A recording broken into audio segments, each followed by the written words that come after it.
Bonsoir à tous, merci d'être présents. Merci, professeur Sarro, d'être parmi nous.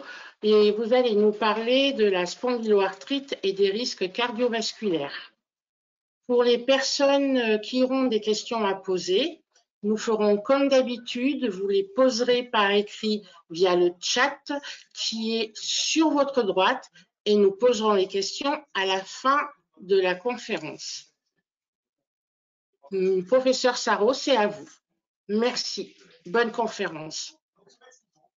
Bien, merci beaucoup. Je vais donc essayer de vous résumer en une demi-heure à peu près ce qu'il est intéressant de savoir sur le risque cardiovasculaire au cours des spondyloarthrites. Je me suis beaucoup inspiré d'une communication que j'avais faite après avoir beaucoup discuté avec nos cardiologues et médecins vasculaires, le professeur Mansourati et le professeur Brassolette, au CHU de la Cavale Blanche à Brest.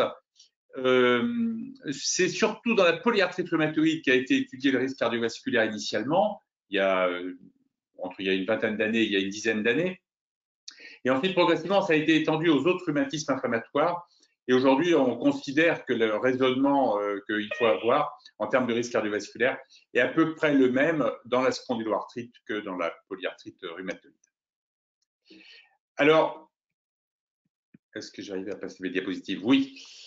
Ce qu'il faut comprendre quand on parle de risque cardiovasculaire, c'est qu'on parle de la maladie athéromateuse, donc de l'athérosclérose, du fait que les artères qui distribuent le sang dans l'organisme vont avoir un remaniement de leur enveloppe interne, là où circule le sang, dans les vaisseaux qui sont de gros ou de moyen calibre, l'aorte, les artères des bras, les artères des jambes, et dans lesquels vont s'accumuler des graisses, du sucre, des produits du sang, de la fibrose, du calcaire, et ce qui va un peu boucher l'artère progressivement.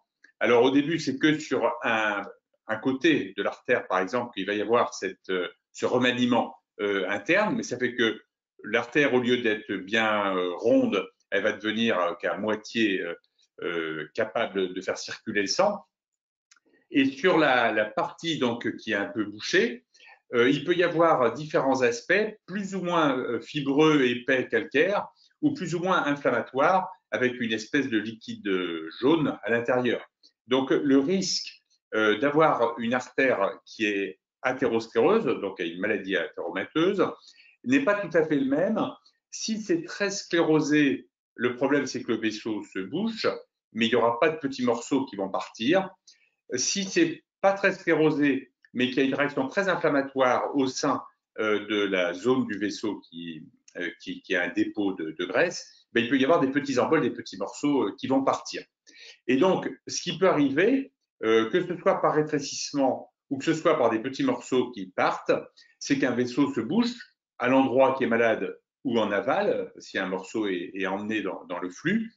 Et un vaisseau qui se bouche, ben, c'est surtout visible au niveau du cœur où on va faire un infarctus, au niveau du cerveau où on va faire un accident vasculaire cérébral, et puis au niveau des membres inférieurs où on va faire une artérite des membres inférieurs, et donc avoir le pied qui devient froid, ou bien avoir du mal à marcher parce que ça va faire l'impression qu'il y a un manque d'oxygène dans la jambe quand on marche. Donc en gros, quand on parle de risque cardiovasculaire, on parle du risque d'avoir un jour un infarctus, un accident vasculaire cérébral ou une artérite des membres inférieurs.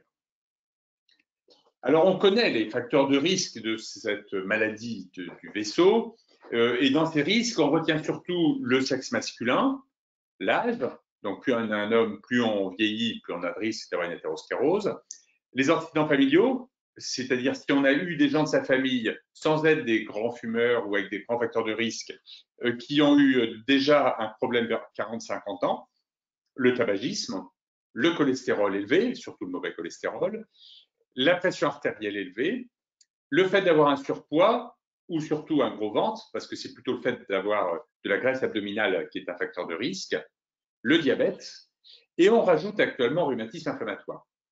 Alors bien sûr, tous les rhumatismes inflammatoires ne sont pas à mettre sur le même plan. Le risque vasculaire est probablement beaucoup plus grand quand on a tout le temps une CRP élevée, quand on est toujours inflammatoire, et quand on ne peut pas beaucoup bouger, puisque finalement l'activité physique est un des traitements de l'athérosclérose. alors que quelqu'un qui peut faire une activité physique normale et qui n'a pas d'inflammation dans le sang a quand même un risque qui est moins important. Mais pour faire simple, on considère que tout rhumatisme inflammatoire qui justifie un traitement au long cours parce qu'il y a une inflammation permanente est considéré comme un risque cardiovasculaire qu'on rajoute à ceux qui sont déjà connus. Alors, on sépare dans le mécanisme de l'athérosclérose ce qui est non inflammatoire et ce qui est inflammatoire. Ce qui est non inflammatoire, c'est le fait, par exemple, d'avoir trop de cholestérol, de fumer, d'avoir des médicaments qui vont jouer sur le fait que le vaisseau est malade. Et ce qui est inflammatoire, c'est surtout le fait d'avoir une CRP qui est augmentée, d'avoir une inflammation dans le sang. Et c'est par ce mécanisme-là, surtout, que les rhumatismes inflammatoires sont considérés comme des mécanismes de l'athérosclérose. Ce qui fait qu'aujourd'hui, quand on fait des schémas pour expliquer le mécanisme de l'athérosclérose, eh bien, on montre tout ce qui peut jouer au fait que le vaisseau se bouge, le fait d'avoir une inflammation chronique, le fait qu'il y ait des cytokines inflammatoires dans le sang qui entraînent cette inflammation chronique, le fait qu'il y ait du tabac, le fait qu'il y ait une obésité, du diabète, du cholestérol, de l'hypertension, et probablement des mécanismes immunologiques. Et on peut penser que le fait de prendre des médicaments qui baissent l'inflammation chez des patients qui ont une inflammation va diminuer le risque cardiovasculaire. Alors, c'est toujours très difficile à prouver parce qu'il faut beaucoup d'années de traitement pour diminuer un risque cardiovasculaire, mais on considère que les anti-TNF, le méthotrexate, la cortisone, chez un patient inflammatoire, diminuent le risque d'avoir une inflammation, donc diminuent le risque cardiovasculaire. Autant, par exemple, un anti-inflammatoire pourrait être un facteur de risque cardiovasculaire chez quelqu'un qui n'a pas de rhumatisme inflammatoire, autant c'est probablement quelque chose qui peut diminuer sur le long cours, même si sur un court terme, ça peut être un facteur déclenchant de risque cardiovasculaire, mais c'est globalement quelque chose qui est plutôt anti-inflammatoire dans un contexte d'inflammation. Alors, une fois qu'on a dit ça, on est capable de dépister qui a des risques cardiovasculaires. Et toute la difficulté est de savoir à partir de quand est-ce qu'on va devoir traiter en préventif les patients. Alors, on parle de prévention primaire quand on met un traitement du risque cardiovasculaire chez des patients qui n'ont pas eu de manifestation cardiovasculaire. Et puis, on parle de prévention secondaire quand on débute un traitement chez des patients qui ont déjà eu une manifestation cardiovasculaire. Alors, c'est sûr que la prévention secondaire, elle est en général bien prise en charge parce que quelqu'un qui va faire une manifestation, un accident vasculaire cérébral, une artérie des membres inférieurs, etc., il va être traité. Donc, de toute façon, la prévention secondaire est quasiment toujours faite. La question qui se pose plus, c'est celle de la prévention primaire. Quelqu'un qui n'a jamais fait de problème cardiovasculaire, qui a un rhumatisme inflammatoire et qui fume et qui a du surpoids et qui a du cholestérol, etc. À partir de combien de facteurs de risque est-ce qu'on doit se dire quand même, ça en fait beaucoup. Si on ne fait rien, il va faire un jour un infarctus ou un accident vasculaire et on va traiter à ce moment-là, mais alors qu'on aurait peut-être pu l'éviter avant. Et donc, toute la difficulté est de savoir comment est-ce qu'on calcule ce risque et qu'on décide de mettre le traitement en préventif. Alors, on peut stratifier le risque. On sait par exemple que si on prend que la tension artérielle, plus elle est élevée, plus on a un risque de faire un accident cardiovasculaire. Mais quelqu'un qui a une hypertension artérielle élevée seul, finalement, si on traite son hypertension, son risque de faire un événement est assez faible, alors que s'il a 3 facteurs de risque, alors là, le risque devient très important. Et plus sa tension est élevée et plus il a un nombre de facteurs de risque élevé, plus ça va être important. Mais on ne peut pas raisonner pour chaque facteur de risque comme ça. Il paraît plus simple d'avoir une espèce de système qui tient compte de tous les facteurs de risque et qui permet de dire pour ce patient, compte tenu de ces facteurs de risque, il a tant de chances, enfin ce qu'on appelle chance en statistique, tant de malchance, de développer un accident cardiovasculaire, par exemple, dans les 10 ans qui viennent. Et aujourd'hui, la plupart des recommandations de traitement sont basées sur le nombre de facteurs de risque, 1, 2, 3, 4, 5. On va dire, s'il y en a tant, eh bien, on va traiter le cholestérol et on va imposer d'avoir telle norme de taux de cholestérol. Mais probablement que dans l'avenir, on essaiera de le faire de façon plus coordonnée en fonction du risque à 10 ans. Donc, l'approche cardiovasculaire aujourd'hui, elle n'est pas en prenant les facteurs un par un, hypertension, cholestérol, diabète, etc., mais en cumulant tous les facteurs de risque et en essayant de voir en fonction de tout ça, quel est le risque à 10 ans. Alors la prévention primaire, on va considérer que si le risque à 10 ans est faible, elle se base seulement sur les règles hygiéno-diététiques. On va dire, mangez pas trop de sel, prenez pas trop de poids, ayez une bonne activité physique, ne fumez pas. On essaye de diminuer tous les facteurs de risque cardiovasculaire. Si le risque est de 10 à 20%, ça commence à être plus important, on commence à discuter des médicaments.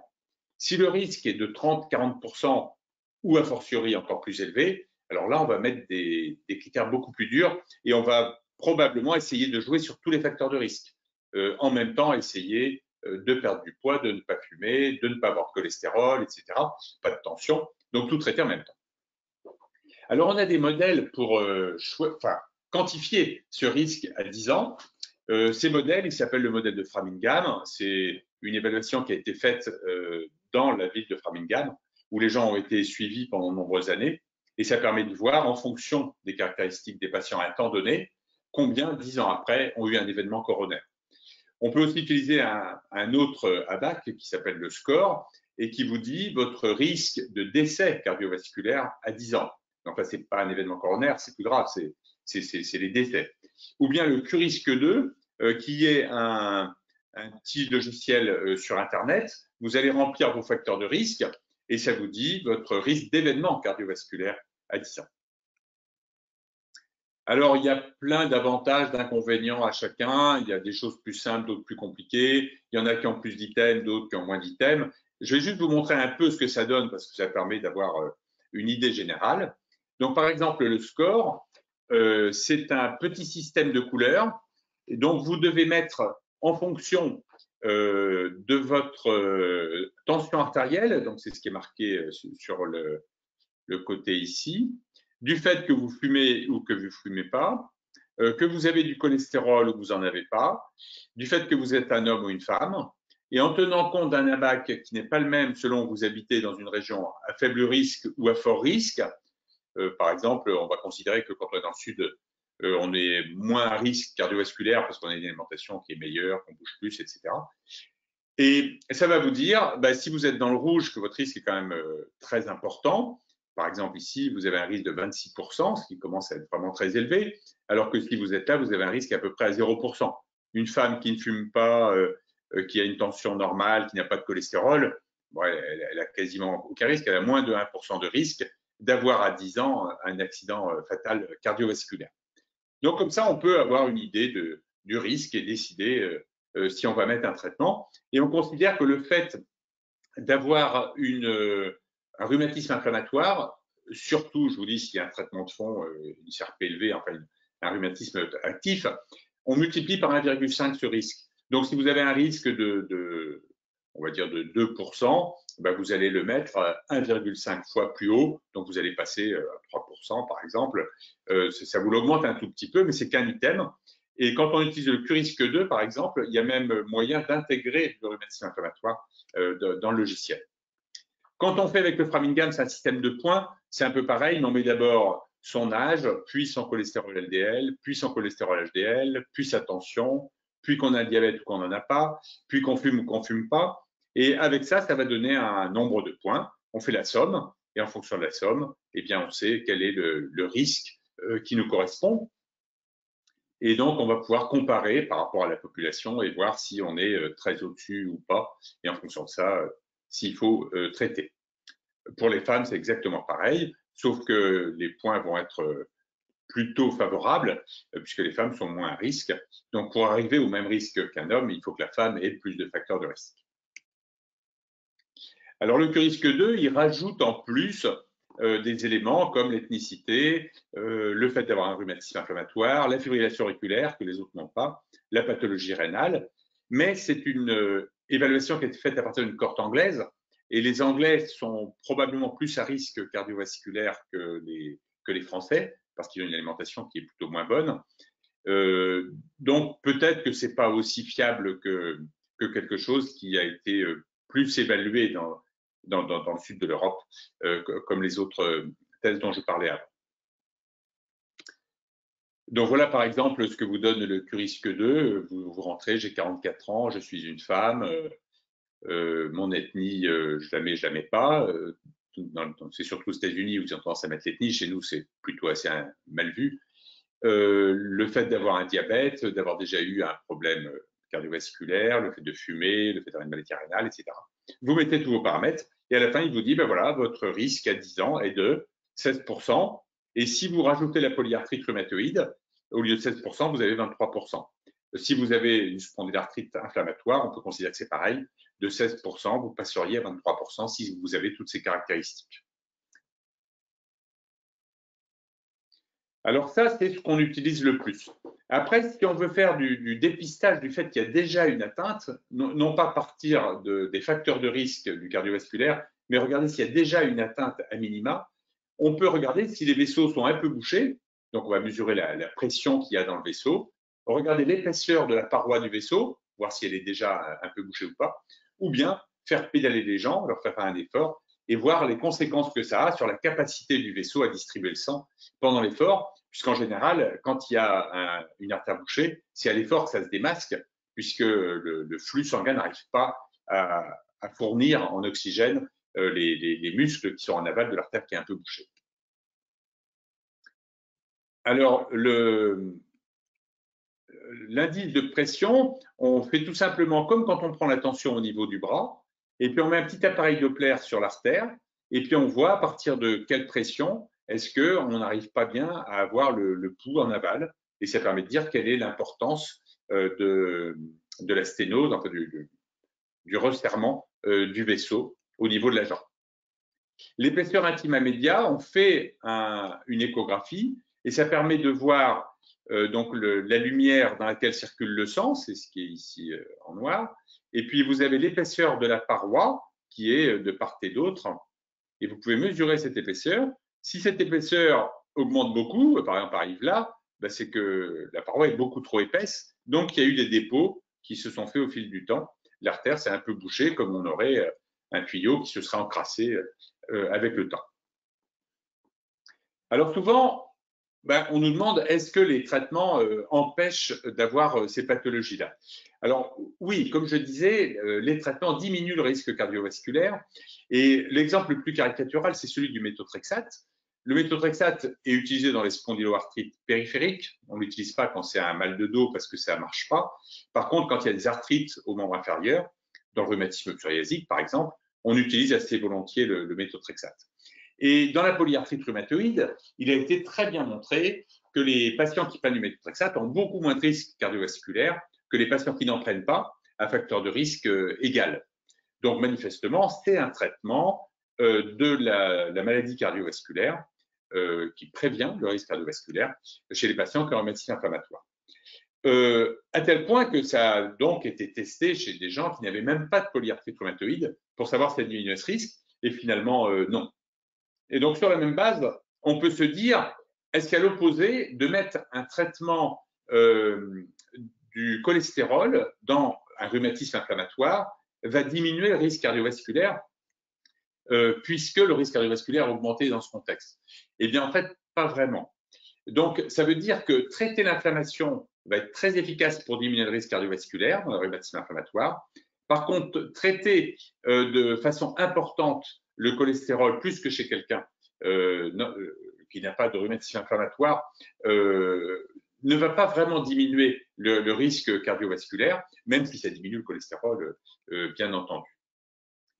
Alors, toutes les études qui ont été faites avec le méthotrexate confirment cette efficacité. Donc là, on voit toutes les études polyarthrite, psoriasis, il n'y en a pas tellement spondylarthrite, qui ont été faites, montrent une diminution du risque, au moins une tendance pour certaines, manifestement une baisse. Et quand on poule toutes ces études pour regarder ce que ça donne, manifestement, on diminue le risque d'infarctus du myocarde, de maladie coronarienne ischémique, de maladie cardiovasculaire fatale. Donc manifestement, le méthotrexate diminue le risque cardiovasculaire. Et par contre, quand ça a été tenté en population générale, pour voir donc si de diminuer une inflammation qui n'existe pas, puisque c'est des gens qui n'avaient pas de maladie inflammatoire, permettait de diminuer le risque cardiovasculaire, eh bien non. quand on met les mêmes doses que dans la polyarthrite ou la spondylarthrite et qu'on traite pendant 2 ans et demi 5000 patients, eh bien, on voit que ça ne diminue pas leur facteur de risque, enfin, leur nombre d'accidents cardiovasculaires. Quand on fait le traitement, ça ne change rien. Donc, ça marche à condition qu'il y ait une inflammation de départ. Et par contre, il y a eu plus d'effets secondaires, donc ça montre qu'il n'y a pas d'intérêt à le faire. Les gens ont plus de troubles digestifs, forcément, donc c'est pas très intéressant. Alors, on peut se poser la question pour d'autres médicaments, et ça a été envisagé avec la colchicine, qui est un médicament qui a un effet anti-inflammatoire et qui a été donné à faible dose chez des patients qui avaient eu un infarctus du myocarde. Il a pu être montré qu'il y avait quand même une certaine efficacité. Et plus intéressant encore, il a été testé le canakinumab, c'est un anti-interleukine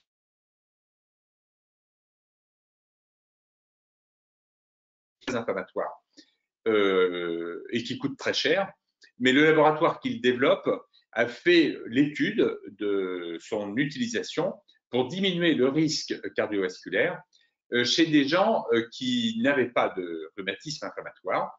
Et il a été montré que, manifestement, même sans diminution des facteurs de risque autres, on diminue les événements cardiovasculaires quand on utilise un anti-interleukine 1. Autrement dit, quand on fait avec du méthotrexate, ce n'est pas assez puissant pour arriver à diminuer le risque cardiovasculaire chez quelqu'un qui n'a pas de rhumatisme inflammatoire. Par contre, quand on va chez des gens qui ont déjà eu des événements cardiovasculaires et qu'on met de la colchicine, ça marche. Donc, sur un terrain très vasculaire, même un médicament qui n'est pas très anti-inflammatoire diminue le risque cardiovasculaire. Et un médicament qui est très anti-inflammatoire, comme le canakinumab, va marcher même chez un patient qui n'a pas d'inflammation, parce qu'on sait qu'une part de l'athérosclérose est quand même inflammatoire. Donc, c'est sur ces bases qu'il y a eu des recommandations qui ont été faites par les sociétés savantes. Donc, il y a eu des recommandations européennes d'abord et qui ont été dupliquées ensuite en France. Et il est considéré qu'un dépistage et une évaluation périodique des comorbidités et de leurs facteurs de risque doit être envisagé et on doit conseiller de façon systématique au rhumatisme inflammatoire de faire une activité physique régulière, de ne pas fumer, d'avoir une alimentation équilibrée, de ne pas avoir de cholestérol, de ne pas avoir de surpoids, etc. Donc, d'avoir une bonne hygiène cardiovasculaire pour ne pas prendre le risque d'avoir un jour une maladie cardiovasculaire dont le risque est un peu augmenté. Donc, ces recommandations, maintenant, tout le monde les connaît. Au début, c'est surtout les rhumatologues qui sont intéressés, mais maintenant, les cardiologues, les internistes, les épidémiologistes, tout le monde est au courant.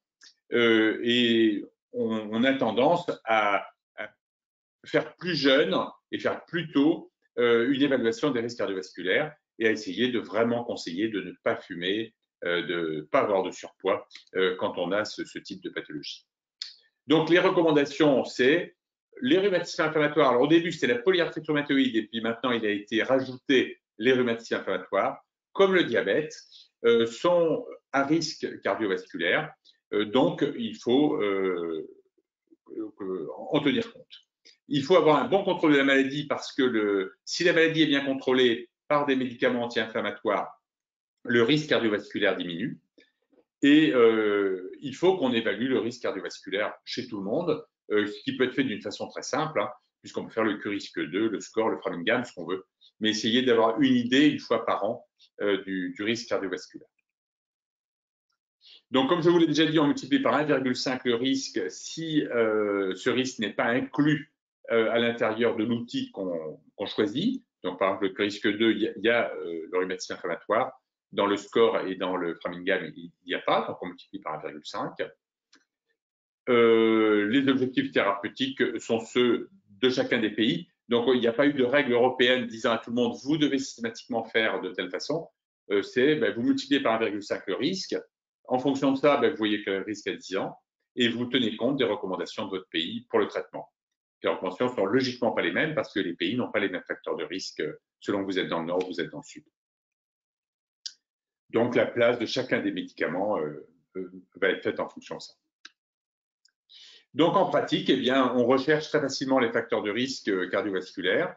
On essaye de faire une évaluation du score occasionnel. Donc, ça peut être les ans, par exemple, ou tous les 2-3 ans, selon la gravité de la maladie, pour savoir quel est le risque, et on multiplie par 1,5 le risque des patients. Si le risque apparaît de l'ordre de 10%, manifestement, il faut traiter. Et si on a un doute, eh bien, on peut faire l'indice de pression systolique, donc prendre la tension, puis mesurer avec le Doppler si le sang passe bien dans le vaisseau en dessous, mesurer l'épaisseur intima média, ou faire une épreuve d'effort qui permet de voir au niveau cardiaque essentiellement s'il y a eu déjà des sténoses. Donc voilà, en gros, en une demi-heure, ce qui vous résume le risque cardiovasculaire des spondyloarthrites, et je me tiens à votre disposition pour répondre à vos questions. Alors pour l'instant, professeur Sarraut, il n'y a pas de questions dans l'immédiat. Donc, eh bien, on va attendre de voir s'il y en a. Si les questions se posent, sinon peut-être que votre conférence ayant été très claire, tout le monde a bien compris et il n'y a pas de questions peut-être.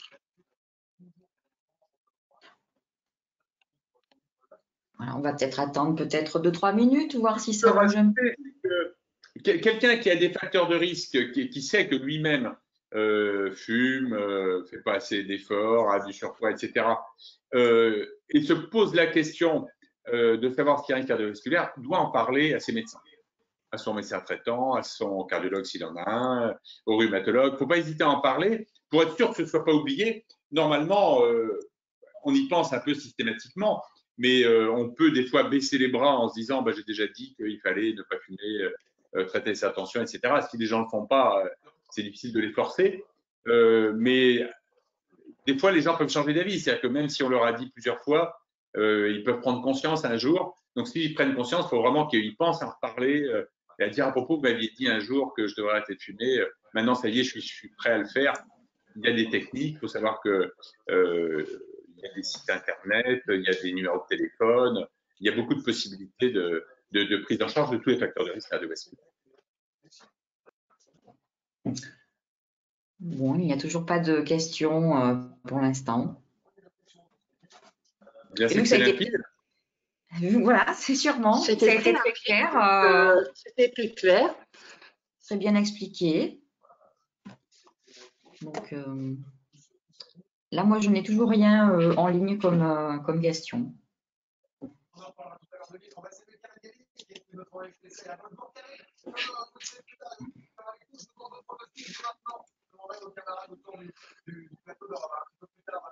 Bon, écoutez, s'il n'y a pas de questions, nous allons clôturer la conférence. Si des questions arrivaient, bien sûr, on vous les poserait via Internet, professeur.